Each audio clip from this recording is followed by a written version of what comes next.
Okay, picking up with this is kind of a recall. This is going to kind of intermix some stuff we've done with relationships between position functions, velocity, and acceleration. So it's always good to look at these occasionally. A stone is thrown vertically upward from a position 144 feet above the ground with an initial velocity of 96 feet per second. Disregard air resistance and find the following. So first of all, let's just kind of write down some information that we do know. The position function is usually S sub t, but they told us the initial position is 144 feet above the ground.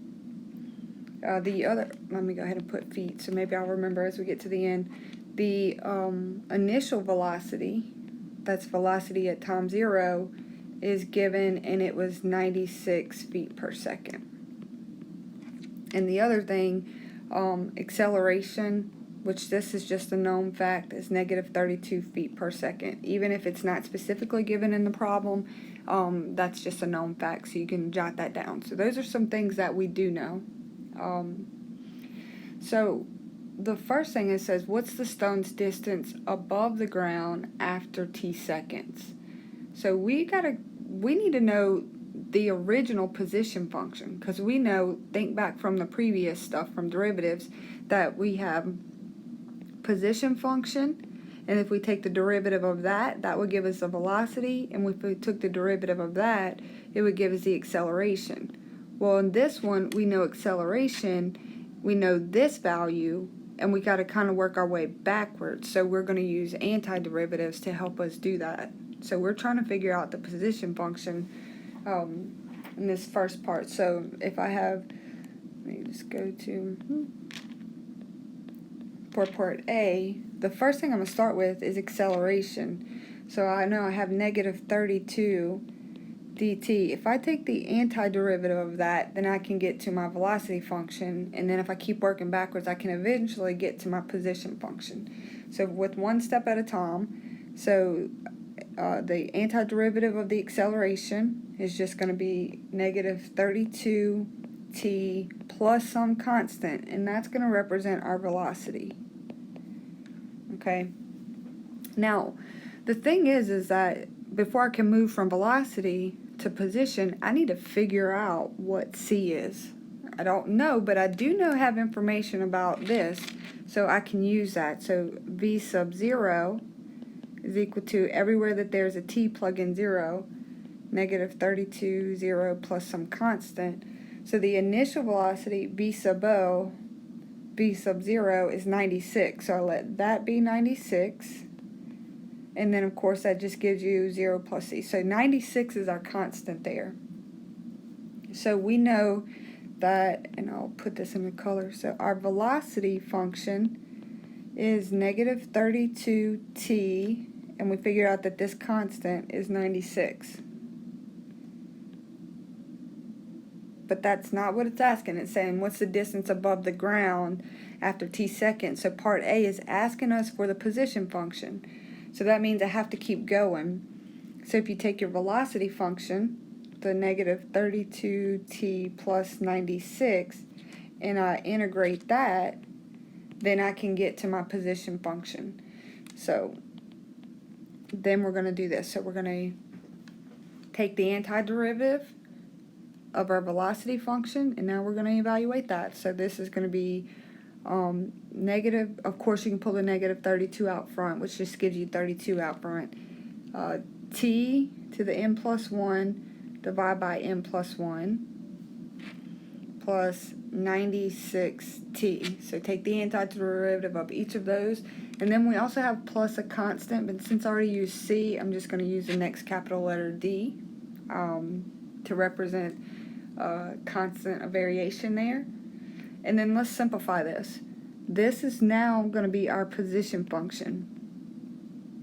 So the position function, and that's what we're looking for, is just going to be negative 16t squared plus 96t plus d. Now we have to figure out d so that we can determine our position function.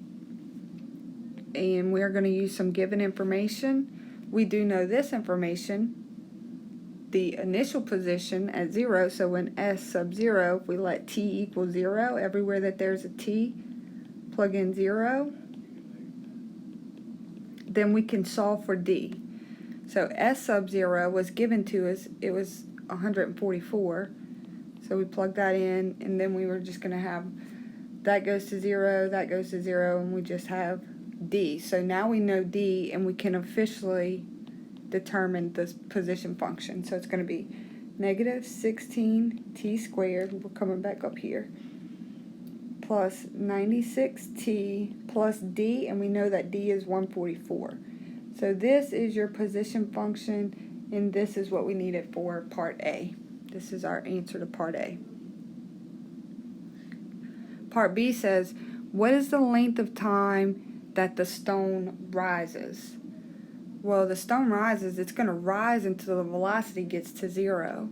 So for part B, it's going to rise until the velocity function, which our velocity is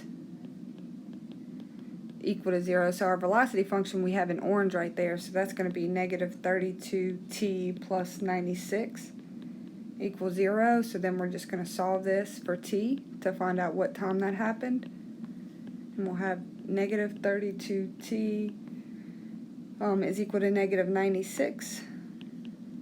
Divide both sides to get t is equal to 3 seconds. So at 3 seconds, we'll have the length of time that the stone rises. Okay. The next question that we have is when and with what velocity does the stone strike the ground? Well, the stone strikes the ground, it'll strike the ground when the position function hits 0. So now we go back and we're going to use the purple function, our S sub t, negative 16t squared plus 96t plus 144, and where that equals 0. Okay, factor this out. So we'll have a negative 16, usually that you'll factor that out, and you'll have t squared plus 6t minus 9 equals 0. Of course, when you get that doesn't give us any information, so we'll have this factor to work with. And we try to determine what multiplies to give us a negative 9, adds to give us a negative 6, and you will find out that that doesn't factor very nice, so we're going to have to use our quadratic formula. Negative b plus or minus the square root of b squared minus 4ac divided by 2a. Now, where your a is 1, your b is negative 6, and your c is negative 9, so when we plug those in, you're going to have a negative 6 is just going to be 6. Minus 4 times a times c all over 2a. And a is just 1. Okay, so this is going to simplify. That's just going to be 36 plus 36 under there, so we would have 6 plus or minus the square root of 72 over 2. Now, let me just take the time. This is some practice, but if you have the square root of 72, this is one of the ways you can reduce this. You can do this a lot of different ways, but 72, if I divide a 2 out of it, I'm going to get 36. If I divide a 2 out of that, I'll get 18. If I divide a 2 out of that, I'll have 9. Then I can divide this by 3, this by 3. And when you group these, because it's a square root and the index is a known 2, you group them in pairs of 2. So this is a pair of 2, this is a pair of 2.